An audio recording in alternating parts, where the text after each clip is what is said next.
Bom dia, galera. Estou com vocês hoje aqui para falar um pouco sobre técnica de treino. Vou falar um pouco sobre a técnica do ponto zero. O que diz respeito à técnica do ponto zero? A técnica do ponto zero diz respeito a você conseguir achar o pico de contração do teu músculo-alvo exatamente no pico de alongamento máximo dele. Só que nesse pico de alongamento eu preciso ter o músculo sob tensão e o encaixe articular ainda perfeito. Ou seja, o ponto zero é uma excelente técnica para você dominar a mecânica do movimento. Então, alguns exemplos, por exemplo, é no agachamento. Então, o que eu preciso entender? Aqui o meu glúteo está na contração final máxima, né? E aí aqui é a fase excêntrica. O pico de contração alongado no movimento é esse aqui. Lembra? Eu preciso entender que eu preciso descer pelo controle do movimento, parar 1, 2 no pico de contração. Só que eu não posso deixar essa tensão dissipar, por exemplo, uma lombar ou para um quadril. Meu joelho até estalou aqui agora. Então eu preciso entender a mecânica que a lombar é estabilizadora e eu consigo dominar o movimento até a fase final.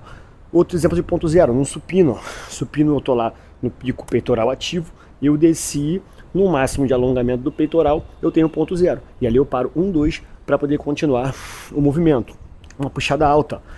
A puxada alta é um bom exemplo, porque o pico de contração da puxada alta, ele é aqui embaixo. Ó.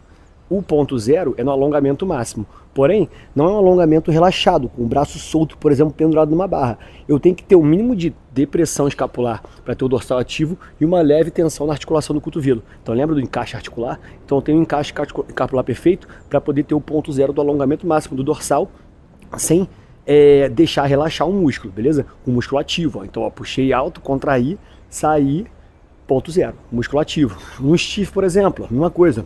Desci com stiff, alonguei, ponto zero, fase final. Eu tenho que ter uma tensão aqui na posterior de coxa e no glúteo no alongamento máximo do movimento. Tá vendo? Subi fazendo stiff, ó, desci, o ponto zero tá aqui. Lembra? Tem que ter o encaixe articular perfeito. Então eu não posso deixar a tensão dissipar para uma lombar, por exemplo. Ó. Aqui, ó, aqui eu perdi tensão. Deixei o movimento solto. Ó. Aqui é o pico de contração do encaixe escapular ideal. Fechado?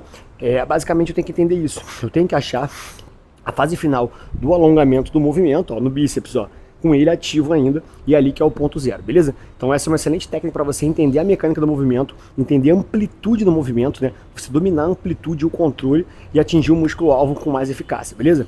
Então esse é o ponto zero. Vamos que vamos, galera. Hey!